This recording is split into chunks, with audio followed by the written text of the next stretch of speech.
Rahayu mlebu alah metu alah. Nekatake urip utek dunungno kodrate Allah. Ko dendeng ko wangkeng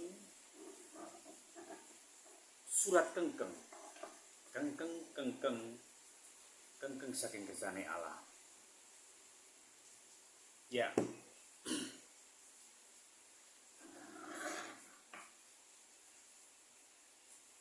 Ini adalah luar biasa. Hanya dari makanan saja. Suatu hari beliau berpesan, "Kon ham hati-hati nek mangan, cukup panganamu. Ojo sembarangan, ojo anggere mangan. Apa yang terjadi? Beliau hanya menyebutkan, "Kon nek mangan ae, engko mesti ngatuan." Apa hubungane? Jadi nek mangan ae, kakean mangan iku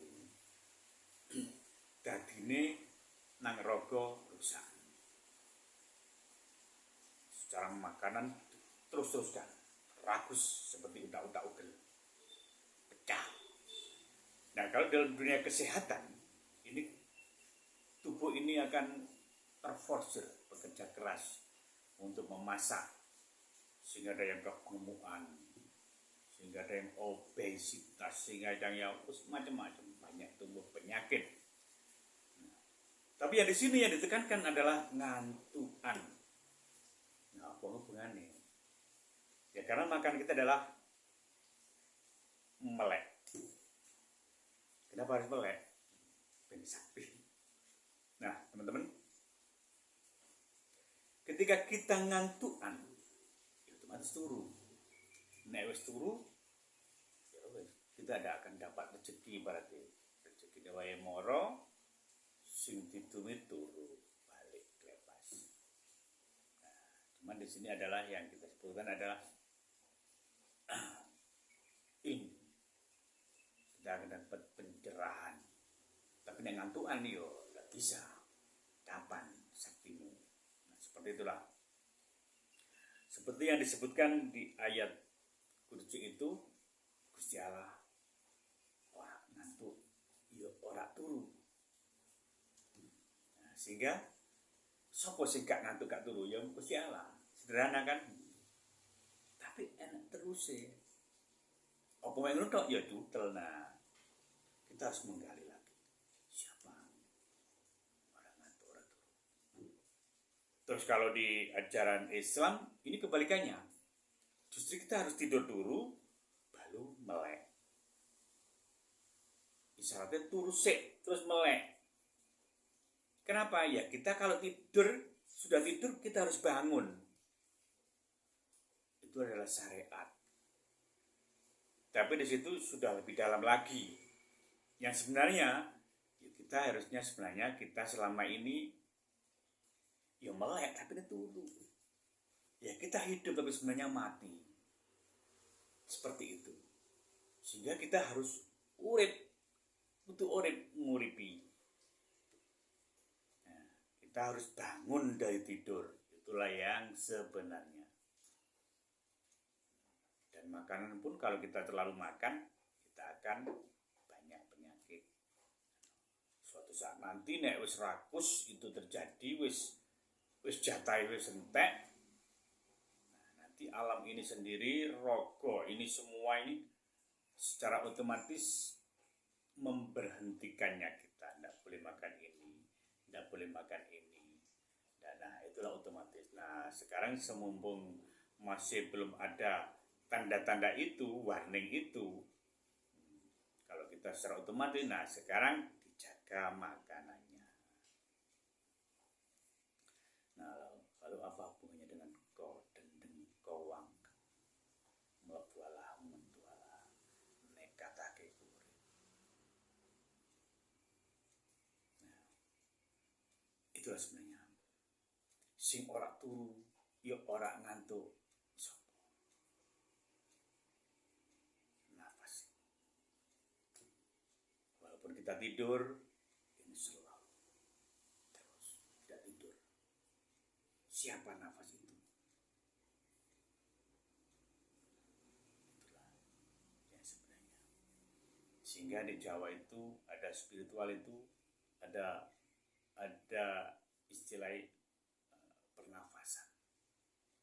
Ada istilah senam pernafasan. Ada istilah semedi dengan pernafasan. Ya sebenarnya itu. Kita mau wujudkan bahwa itulah keluar masuk nafas ini. Keluar masuk, ketika masuk kita hidup, ketika keluar kita mati. Masuk hidup lagi mati. Sehingga kita jadi nanti mati, hidup, mati, hidup, mati, hidup. Karena ritmenya cepat sehingga kita hidup. Kayak listrik itu kalau dihidupkan ada mati, ada hidup, ada min plus, tidak selalu hidup. Itulah. Kalau dia ada di busi itu, ada klik-klik sepeda motor itu. Nah ini kalau ini tidak gini-gini, ya mati, tidak bisa. Pamatiknya. Itulah sebenarnya. Kalau kita sudah menghayati benar-benar bahwa itulah sing ora turu ya ora ngantuk. Yakinlah, lebih dalam lagi. Insya Allah akan luar biasa. Dan itulah yang kita hembuskan ketika kita menarik nafas, lalu kita menghembuskannya, maka yang keluar adalah alam bawah sadar kita. Apa yang terjadi pada kita, itu yang dibawa keluar sama nafas itu disebarkan ke alam ini. Dan kita sendiri yang akan menariknya. Misalnya kita lagi marah, lagi tidak suka sama seseorang, lagi membenci, lagi amarah, lagi apa, semuanya akan keluar dan ditangkap oleh alam. Dan kita sendiri yang akan menariknya, mendapatkannya. Lalu bagaimana supaya kita mendapatkan yang terbaik? Ya kita harus baik-baik saja. Karena sebenarnya syaratnya kita baik, syaratnya mendapatkan semuanya itu cuma dua. Satu percaya, satu yakin. Yang kedua, amal soleh. Cukup amal soleh saja. Tapi kita harus yakin, tanpa percaya tidak bisa. Amal soleh harus ada yakinnya. Yakin kepada yang di sana. Di layar rasa ini, ya kita harus bersih. Kalau kita bersih, rasanya nyambung. Jadi di sini ada chip yang ditancapkan. Kalau bersih, hati kita, tindak tanduk kita, semuanya kita, maka akan nyambung dengan Tuhannya kita. Sang Rob itu sendiri. Sehingga ya kun fayakunnya akan terjadi. Sakarapmu, sak jalukmu. Makanya judulnya yang kemarin itu bukan meminta tapi memilih. Dan itu bisa dicontohkan. Kenapa anak yang kecil itu cenderung keturutan kekaripan. Ya karena mereka masih bersih. Anak-anak itu masih suci. Sehingga semuanya akan keturutan. Jadi jangan dikotori dengan misalnya dinggok-gok apa kemauannya. Itu yang akan bawah sadarnya akan menyimpan. Nah, jadi turutan wae sak njaluke. Karena mereka masih bersih. Semuanya keturunan, bukan karena kita orang tuanya ya memang dekat ya, Pangeran Katon kita orang tuanya ini. Tapi sebenarnya yang terjadi adalah itu karena mereka masih bersih, masih suci, maka keturutan. Nah, kalau dulu disebutkan ada cerita